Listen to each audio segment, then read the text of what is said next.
Hi guys, Chris here from USP Motorsports. Today we're doing an install on SKU number 7176, which is the USP Motorsports high flow downpipe for the Mark 7 Golf R and the Audi S3. Today we're using a 2017 Golf R manual car to do the installation on. This installation should set you back about 2.5 to 3 hours if you have the lift available. If you're doing it at your house and it's your first time, I would say plan for about 4 hours. Make sure you have all the proper tools. I'll go over in the install video what tools I'm using. If you don't have those tools, you might be able to improvise, but it does take some long extensions and some other proper tools needed. So let's go ahead and let's start with this install. All right, so we're going to start the removal of the factory downpipe on the top here. Two things we're going to do. We're going to remove this bolt here, which is a 6mm Allen. It's a little hard to see what it is. I'm not sure why they assemble it like this from the factory, or maybe it's just easier, but when we actually do the downpipe installation, we're going to turn this around so it's an easy straight shot to get to. So what I'm using here is just a 1/4" ratchet with a 6mm on it, and we're just going to go ahead and start taking this off here. Okay, we're going to get it to the point where it's roughly about hand tight like that there. Once it's hand tight, we're going to loosen a little bit, kind of leave it there, hanging that way when we go to pull off the stuff below, it doesn't just fall down and hit us. So we'll leave this kind of hand tight. After that, we're going to remove the O2 sensor, which is installed in the downpipe. You have a black wire and a gray wire. Black wire is your primary O2 sensor. You don't need to touch that one. Just for this installation, you'll be removing this gray one. So if you can see down there, there's a metal clip that it holds on to. So we're going to go ahead and pull that out there. We're going to remove these little plastic clips here, and we're going to go ahead and take the wire out of these clips. Then we remove it off the firewall. As you can see, there is a D-clip here, which I call a D-clip. If you have trouble getting this off, click the link above. I actually did a video on these showing how to remove these without breaking them. Okay, so it's going to push in, pull back, and now we're free. So once you do those two things, since we're working on a lift, we're going to go ahead and lift the car up. If you're on jack stands, you can go ahead and go to the bottom of the car now. One of the toughest things about this, this installation is removing this drive shaft bracket. If you can see up here, it's pretty tricky to get to, so I'll be going through some tools, what I have to get that out. Also, this drive shaft is going to have to be removed. If you can look in here, you have 10mm 12 points that are up there, and there's actually 3 holding this drive shaft in. Obviously, you can see one here, there's another one that's above there. So the trick to get this drive shaft to move is if you actually take both hands and you grab the wheels and you turn them in the same motion, you will see the drive shaft will actually turn and you'll be able to get to the other bolts. If you do just one wheel, it'll take forever to get them around there. Okay, so once we get the bracket out of our way here, or the factory shield of the drive shaft, we'll be able to take those 10mm bolts in there and move this drive shaft out of the way. That'll give us clearance, because once that catalytic converter comes through here, it's pretty large to get out of here, and we're going to have to twist this thing in all different ways. So let's go ahead and start taking some of these shields off. Okay, so like I said earlier, this is about the toughest part of the installation, is removing these heat shields. If you can see my tools here, I have quite a bit of mixture of tools just to get this out. There's an 8mm Allen on the end of this with a swivel, and then I have 2 extensions put together just to get to this first bolt on the heat shield. If you look, my extensions are in the first bolt, and if you can look up a little bit, I'm not sure if you can see it or not, there's a second bolt up there which you have to get out too. So I'm going to go ahead and whack this bolt out here, okay? And once that comes down, there's a second one behind it. To make this a little easier, I actually remove the passenger wheel from the vehicle. That way it gives you a little bit of clearance to get in here with some long extensions. All right, so now we're on the second bolt up here, or nut on the heat shield. I'm using a very long 1/4" extension with a 1/4" ratchet up here, and they're not too tight, so I was able to break this one loose. Once you get this off, it'll definitely clear things up and give you a straight shot to the top downpipe bracket. So if I can do this, once I got it hand tight, I'm gonna go ahead and pull my ratchet off, and I'm just gonna go ahead and spin this sucker out by hand here. You can see in the camera it's starting to come off. This bolt is pretty difficult to get to, so have some patience. So this gives us a little more access, and if you can see, you look in, there is what I think is a 16mm. You see it in there? Okay, so that's your 16mm. We're going to go ahead and take that as well, and that's going to remove, if you can see my finger in here, this is the drive shaft shield. So CV joint shield is out. Next is to remove this drive shaft shield. After that, it's going to be get to these brackets, which are all 13 millimeters holding the factory downpipe. All right, so now we have our CV joint shield exposed. As you can see, I have a long ratchet with a swivel on a 16 millimeter deep socket to get this next bolt out here that's holding the drive shaft shield. I'm going to go ahead and zip this guy out like so. And pull that out and stick my hand up here and remove that. Okay, there's 2 bolts holding this drive shaft shield, so we're going to go ahead and lift the car up, and we're going to go ahead and get to the other one. All right, so now we're up here at the final bolt for the drive shaft shield. You can see, I'm going to point to it, this guy right here. This is actually held on the other side. It is a 9 millimeter triple square. So we're going to head and get that guy out now, and you'll see the shield will then fall out. Let's go ahead and remove this shield, pull it down, get it out through here. So now that gets out of our way. The next project we're going to take out is our drive shaft bolt. So once again, this is held in by 3 10 millimeters here. It's a 12-point socket. Like I said, to get the drive shaft to remove, go ahead and spin both wheels at the same time, and that'll get you lined up with the bolts. So I'm using a couple different extensions here with a 10-point on. Okay, so bolts are a little tight, so they don't come off with an air tool. Go ahead and just grab your ratchet. Okay. So go ahead and crack these loose. Okay.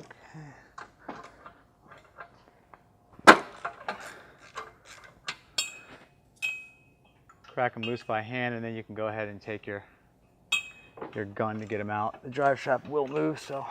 All right, got the second one loose. I'm gonna go ahead and get to that third one. Turn both wheels.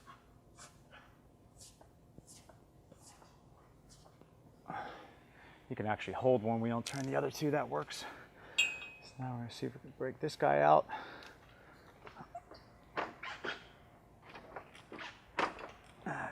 Pesky wheels want to turn.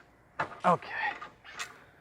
Now we're gonna go back and get our battery powered 3/8, and we'll be able to remove the drive shaft bolts now.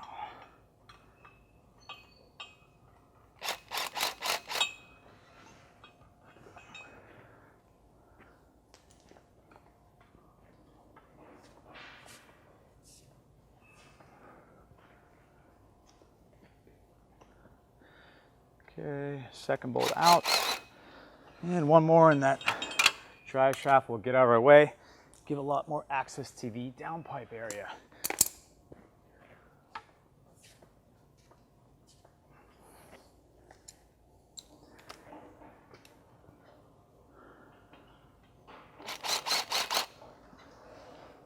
Okay, we got a third bolt out. Now we're going to do with this drive shaft is to actually pop it out. As you can see, it won't come out. We're going to remove this lower engine bolt, and we're going to swing the motor just forward so it allows that to come out. So we'll go ahead and pause this till we get to the next section. All right, so now we got our drive shaft loose. We're going to go ahead and to be able to remove the drive shaft, we have to swing the engine forward. So this is a 21 millimeter here on the engine mount. Let's go ahead and loosen that.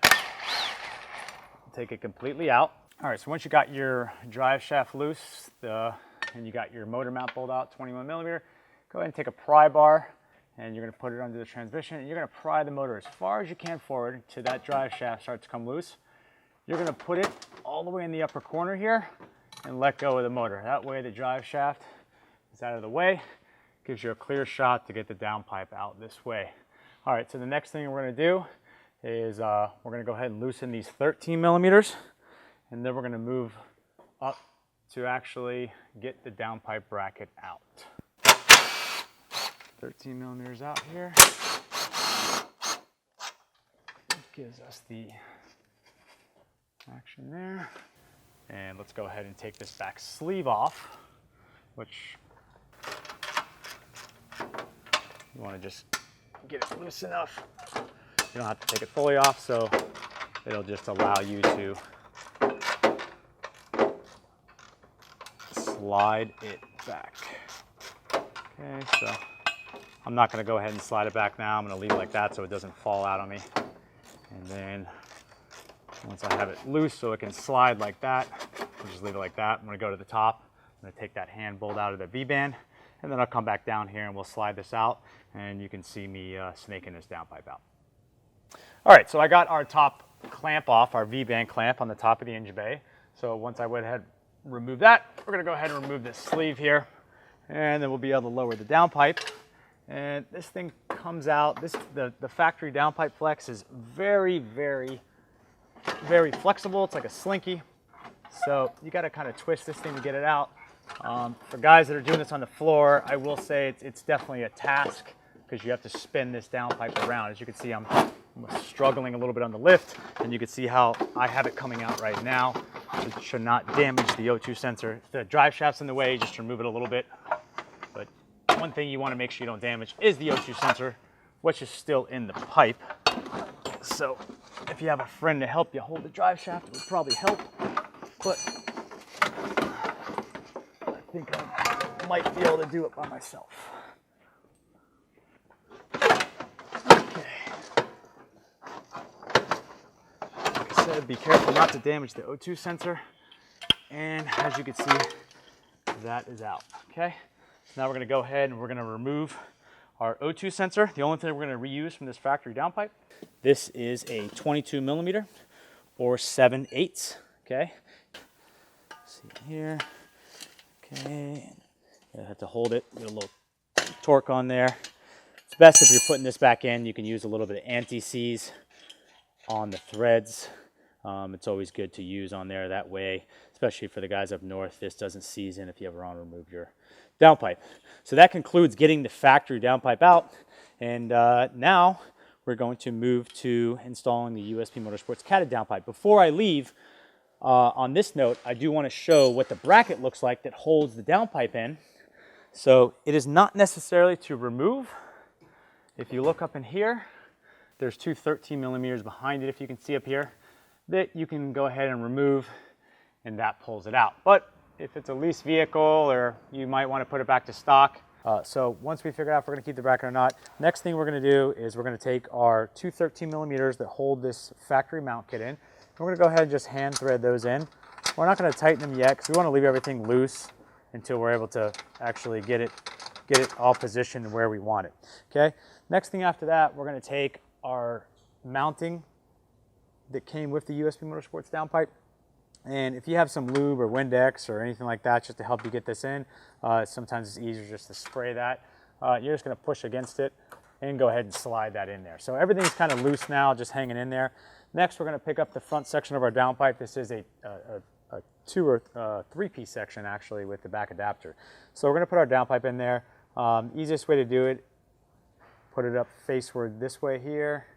And once you get in there, kind of roll it around and it'll kind of position. It's not going to actually sit on the turbocharger. It's going to be just in that vicinity of the area. We're going to go ahead and just leave everything loose here because obviously we have to go to the top to put that clamp on, and we're just going to hold it in position, and we're going to thread the nut and bolt just to hold on to it right there. So if you have a friend helping you, it might be a little easier than me. I'm trying to do it on myself here, but I'm just going to put the bolt through here and slide the nut in there. Okay, like that. Once I got it kind of somewhat bolted up, it's going to be okay. So I got that, just a couple threads started, and as you can see, it's pretty much just hanging in there. This is loose, that's loose. So now we're kind of in the area up there. Next step after this, I'm going to go to the top of the car, and let's go ahead and let's get that factory downpipe clamp that we took off earlier. All right, so now we have on top of the engine bay, this is exactly where we left off the downpipe, which I was below just now. So it's sitting pretty close to the turbocharger. So we're going to take the downpipe clamp, and like I said earlier in the video, we're actually going to take this and we're going to turn it around. Originally it was installed like this. We're going to turn it around this way just so it's a little easier shot to get in there and put your Allen bolt. So we're going to go ahead and put the downpipe clamp through the opening of the downpipe in the turbocharger, slide it over. Then we're going to just take the downpipe, since it's nice and loose, hold it up until it fits snug on the turbo, like that. I can almost let go and it'll still stay there.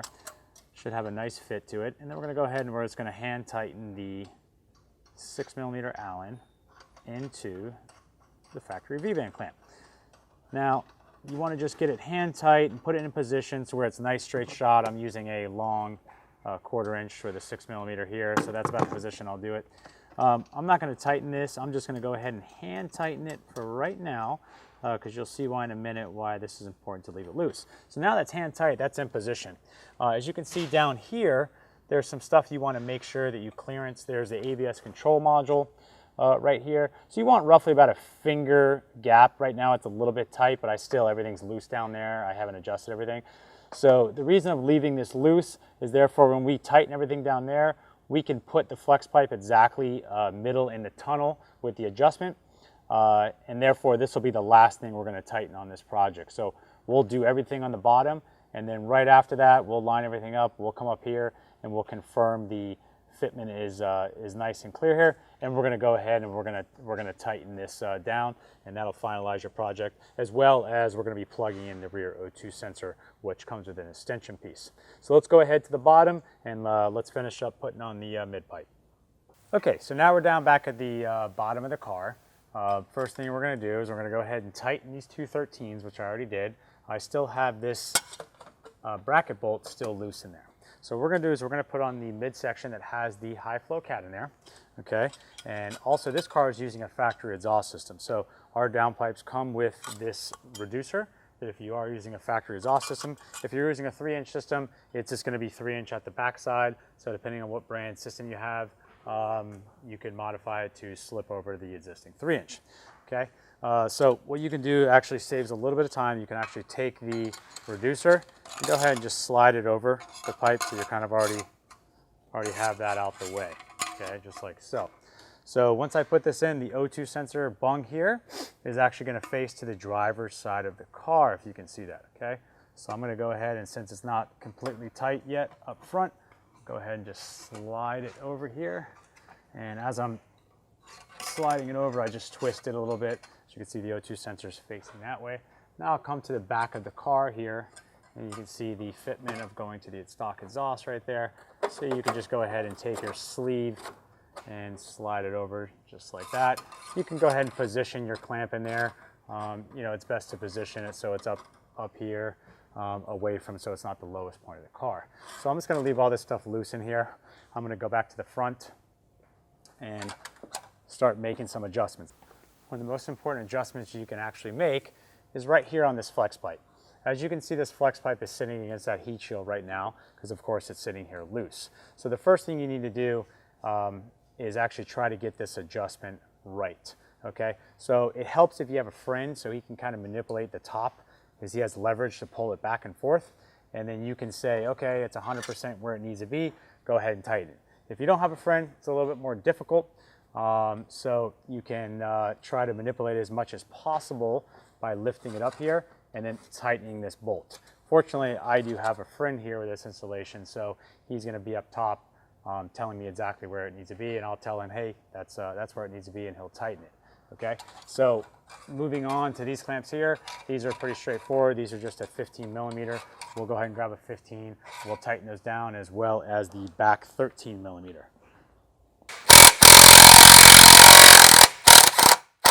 We'll tighten that so it's nice and tight.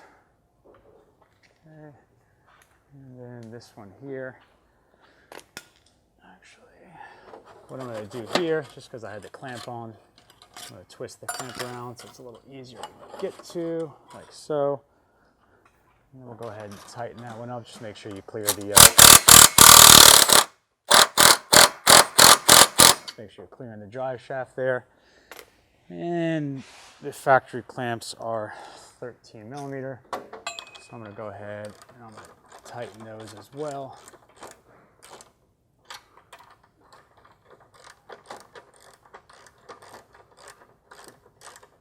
Okay, so now you have all of your clamps tight. Now, of course, what you want to do in your final installation, you want to make sure you have clearance coming through all these shields. And once it's all adjusted right, you should. If you have to make final adjustments, you can always twist and torque things. That's why it has so many different angles and everything, so you're able to do these things, okay? Now, as far as the O2 sensor, we're gonna go ahead and we're gonna put the O2 sensor in here, and we're gonna run the harness up, which later in the video, I'll show you where it connects, and we'll go ahead and plug that in. So let me grab the O2 sensor for the rear, and we're gonna go ahead and thread this in. Now, to thread this in, if you have some anti-seize at home, you can put that on, especially for the up north people. It helps if you ever need to remove it a couple years later. So I'm using just a 22mm open, or a 22 or 7/8, whichever you have. They also make some nice funky sockets that slide over. That's pretty cool. So as far as routing this harness, how I like to do it is I like to keep it tucked away here so it's not going to snag anything. There's a little plastic panel here. You can go ahead and slide it through here so it's nice and clean.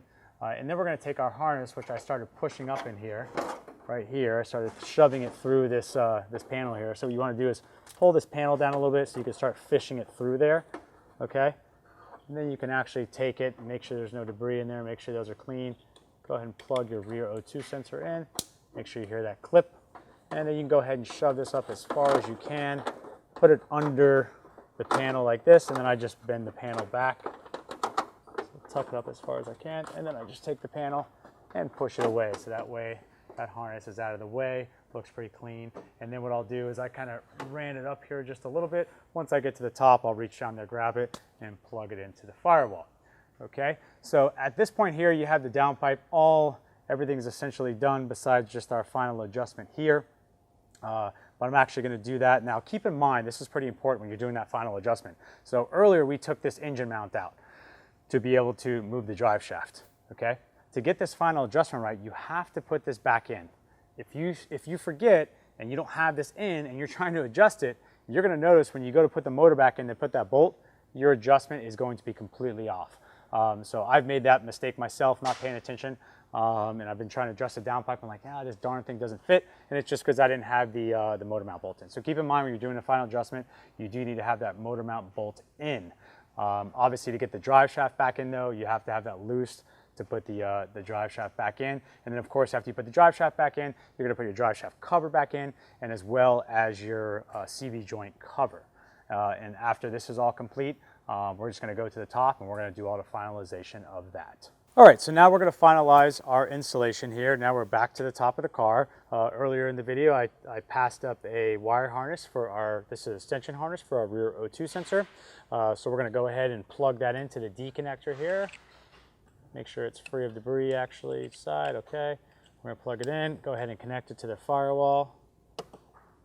And just make sure that's routed away from anything here. That looks pretty good. Now we get onto the final tightening of the V-band of the downpipe. So after we've adjusted this on the bottom and got it where we need, we have about a finger gap in there right now. If you can look down and see, just an FYI on the 2017 models, they change this cover, so it might seem just a little bit tighter, but it's just fine. So we have about a finger gap in there on that. So that means we're all up to par, exactly where we need to be. So we're going to just go ahead and tighten this 6mm Allen.